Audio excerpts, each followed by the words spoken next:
श्री गणेशाय नमः। नमस्कार दोस्तों प्रदोष व्रत का हिंदू धर्म में विशेष महत्व माना जाता है। यह व्रत हर महीने की त्रयोदशी तिथि को रखा जाता है। दोस्तों, इस वीडियो में हम आपको बताने जा रहे हैं कि जून महीने में कब कब रखा जाएगा प्रदोष व्रत।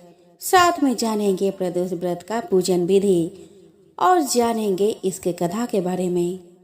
प्रदोष व्रत प्रत्येक महीने की त्रयोदशी तिथि पर रखा जाता है। इस तरह से एक महीने में 2 प्रदोष व्रत पड़ते हैं, एक कृष्ण पक्ष की त्रयोदशी को और दूसरा शुक्ल पक्ष की त्रयोदशी तिथि को।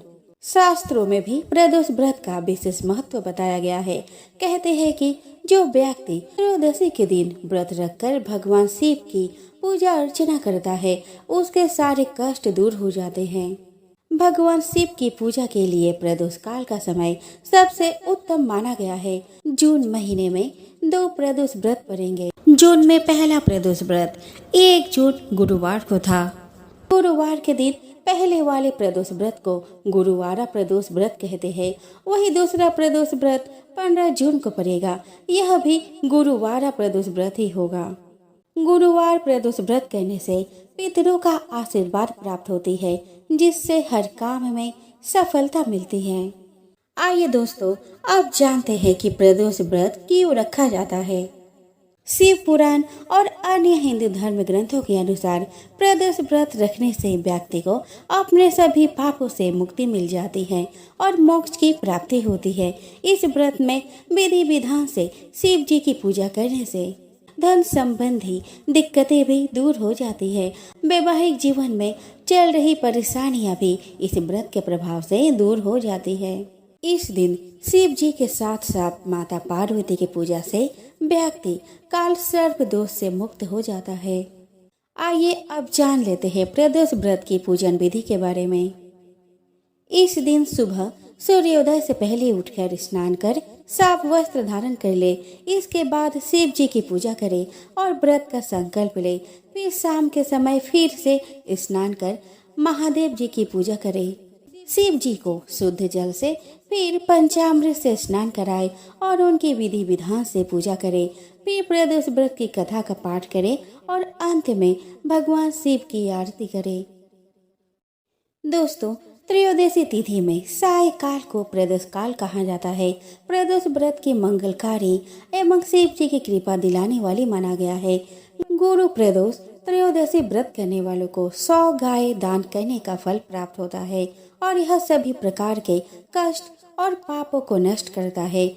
इस व्रत की कथा श्रवण करने से यानी सुनने से ऐश्वर्य और विजय का शुभ वरदान मिलता है। गुरु प्रदोष व्रत शत्रुओं का विनाश करने वाला भी माना गया है। श्री सूर्य जी के अनुसार यह अति श्रेष्ठ शत्रु विनाशक भक्ति प्रिय व्रत है। दोस्तों, आइए अब हम गुरुवार त्रयोदशी प्रदोष व्रत की पौराणिक कथा का श्रवण करें। इस व्रत कथा के अनुसार एक बार इंद्र और वृत्रासुर की सेना में घनघोर युद्ध हुआ। देवताओं ने दैत्य सेना को पराजित कर नष्ट भ्रष्ट कर डाला। यह देखकर वृत्रासुर अत्यंत क्रोधित हो स्वयं युद्ध को उद्धत हुआ। आसुरी माया से उसने विकराल रूप धारण कर लिया। सभी देवता भयभीत हो गुरुदेव बृहस्पति के शरण में पहुँचे। बृहस्पति महाराज बोले कि पहले मैं तुम्हें वृत्रासुर का वास्तविक परिचय दे दूं। वृत्रासुर बड़ा तपस्वी और कर्मनिष्ठ है। उसने गंधमादन पर्वत पर घोर तपस्या कर शिव जी को प्रसन्न किया। पूर्व समय में वह चित्ररथ नाम का राजा था। एक बार वह अपने विमान से कैलाश पर्वत चला गया। वहां शिव जी के वाम अंग में माता पार्वती को विराजमान देख वो उपहास पूर्वक बोला कि हे प्रभु, मोह माया में फंसे होने के कारण हम स्त्रियों के वशीभूत रहते हैं, किंतु देवलोक में ऐसा दृष्टिगोचर नहीं हुआ कि स्त्री आलिंगनबद्ध हो सभा में बैठे। चित्ररथ के यह वचन सुन सर्वव्यापी शिव शंकर हंसकर बोले कि हे राजन, मेरा व्यवहारिक दृष्टिकोण पृथक है। मैंने मृत्युदाता कालकूट महाविष का पान किया है, फिर भी तुम साधारण जन की भांति मेरा उपहास उड़ाते हो। माता पार्वती क्रोधित होकर चित्ररथ से संबोधित हुई, अरे दुष्ट, तूने सर्वव्यापी महेश्वर के साथ ही मेरा भी उपहास उड़ाया है। अतएव मैं तुझे यह शिक्षा दूंगी कि फिर तू ऐसे संतों के उपहास का दुस्साहस नहीं करेगा। अब तू दैत्य स्वरूप धारण कर विमान से नीचे गिर। मैं तुझे श्राप देती हूँ।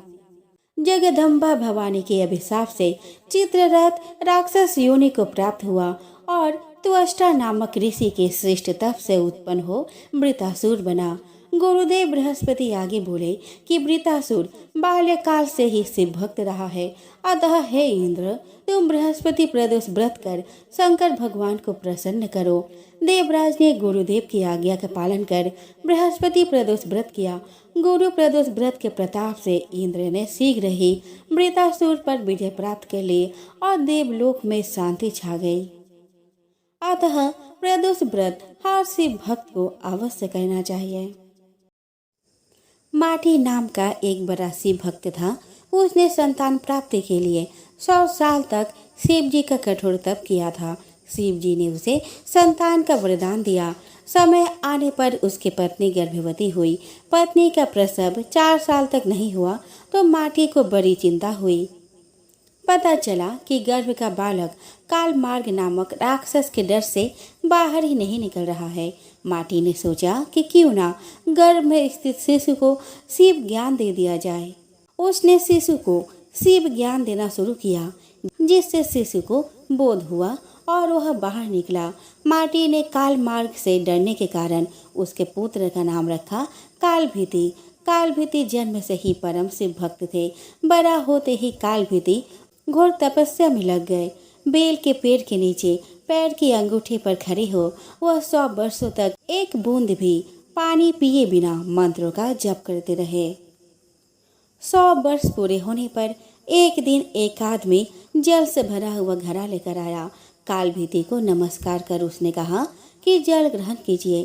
कालभीति बोले कि आप किस वर्ण के हैं, आपका आचार व्यवहार कैसा है, यह सब जाने बिना मैं जल नहीं पी सकता। पानी लाने वाला अंगतुक बोला, मैं जब अपने माता पिता को ही नहीं जानता तो अपने वर्ण का क्या कहूँ।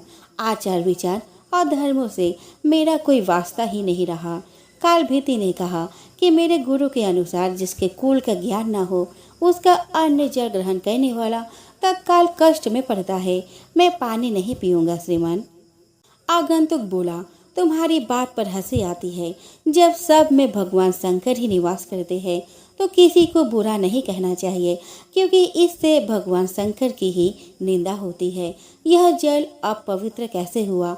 घड़ा मिट्टी का बना है और आग में पका है, फिर जल से भर दिया गया।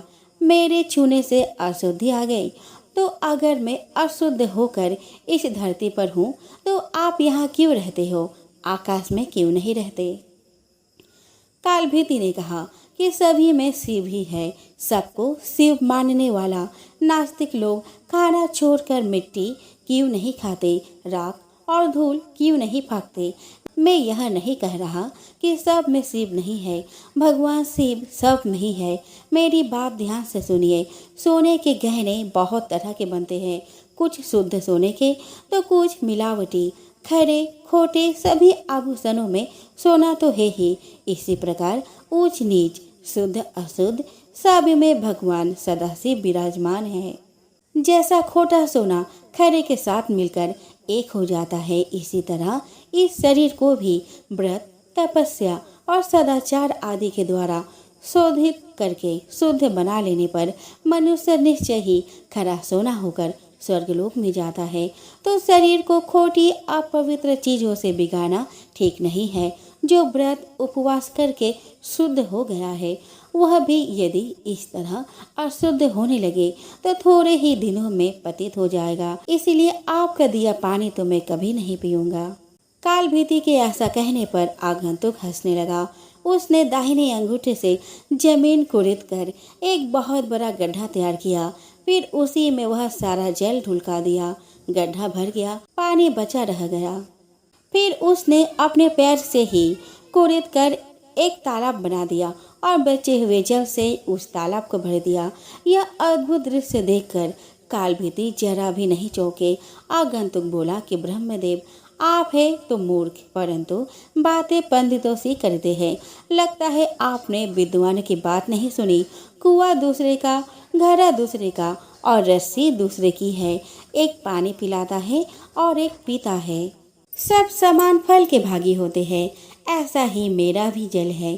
तुम धर्म के ज्ञाता हो, फिर क्यों इसे नहीं पियोगे? काल भीति ने विचार किया कि यदि एक कार्य में अनेक सहायक हो तो काम करने वाले को मिलने वाला फल बंटकर समान हो जाता है। बात तो ठीक है। काल भीति ने उस मनुष्य से कहा कि आपका यह कहना ठीक है, कुएं और तालाब का पानी पीने में दोष नहीं है, फिर भी आपने तो अपने घड़े के जल से ही इस गड्ढे को भरा है। यह बात सामने देखकर मैं हरगिज इसे नहीं पीऊंगा। काल भीति के हट पर वह पुरुष हंसता हुआ अंतर्ध्यान हो गया। अब काल भीति को अचरज हुआ। सोचने लगे कि यह क्या किस्सा है। इतने में ही उस बेल के पेड़ के नीचे धरती फाड़ कर सुंदर चमचमाता शिवलिंग प्रकट हो गया।